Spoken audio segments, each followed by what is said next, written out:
boys and girls, it's us again. It's Agent E. And Agent Z. And we are back outside the Secret Agent hut for another week. This week, we thought we'd do something a little different. We thought that we would show you how we know that the password letters are correct every week after you work them out, and how we know what missions we have to do in order to work out the clues. So this is a letter that we have received via email from Agent A, who is Our boss. our boss. Dear Agent E, that's me, and Agent Z, That's me. I have completed a review of your secret agent work so far, and I'm pleased to tell you that the past 4 letters of the password have been correct. Last week, you were also correct in suggesting that the next letter was V. Ziggy was instructed not to use the violet football. The whole talk was about being victorious, and the letter that was missing was V. Do you want to read the next bit, Ziggy? For your next mission, create a telephone system allowing you to say a secret word from one end of the garden to another, with no one else hearing. I wish you every success with your next mission, Agent A. Well, this one could be quite tricky. Leave it to me. It's all under control. Okay. Boys and girls, I'm here at one end of the garden, and Agent E can't hear me. Agent A gave us the instruction to make a device that can hear the secret word at the other end of the garden. I've been very busy. Wait till you see what I've made.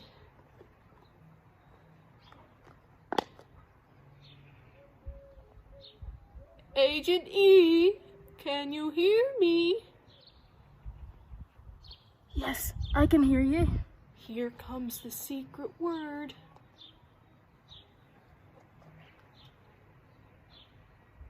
Apple. Well, Agent E, did you get it? I think so. Was the secret word apple? It was. We did it. Amazing. It just goes to show how many different ways there are of communicating with each other. We can communicate via a secret telephone between me and Ziggy. We can communicate in an email, just like Agent A, our boss, sent us. We could write a letter. We could make a phone call. We could send a text message. We could even tie a letter to a pigeon if we wanted. But there's one way that we can communicate with someone really special. Do you know who that might be? God. God. And what's it called when we talk to God or communicate with him? Praying. It is. Well done. Yeah. It's called praying. Praying is talking to God. If we want to grow closer to God, if we want to know him better, then we talk to him. It doesn't have to be out loud. It can be in your thoughts. But will God still hear me, even if it's in my thoughts? He will. God hears when we pray to him. In the Bible, in 1 John chapter 5, verse 14, it says, "If we ask anything according to his will, he will hear us." God hears our prayers, no matter how long they are, how short they are, how loud they are, or how quiet they are. I heard you, even when you were speaking at the other end of the garden. God is similar. He hears us even when we speak to him in the quiet of our hearts, in our thoughts. So why is it so important to pray all the time? Well, it's important to pray, Ziggy, because it's important to connect with God every day. If you think about your friends, it wouldn't be much of a friendship if you never spoke. We speak to our friends to build up our relationship with them and to grow closer with them. And in the same way, we speak to God to build our relationship with him and to grow closer to him. Over the past few weeks, we've learned how important it is for everyone to pray to God, to ask him to forgive them for all of the wrong things they have done. Their sin. But we have also learned how important it is to live with Jesus as the King of your life, that it doesn't stop at that one prayer. By praying to God, we can ask him to help us to do that, to help us to obey what he says. Prayer is really important because it is so powerful, because it's God that we're speaking to, and he is all powerful. We can pray for many different things. The Bible tells us in the book of 1 Thessalonians that we could pray to praise God and to give thanks to him for sending Jesus and for all of the other things that he has done for us.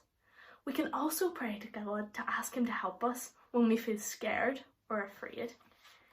In Philippians chapter 4, verses 6 and 7, it says, "Do not be anxious about anything, but instead, by prayer and petition, make your requests known to God.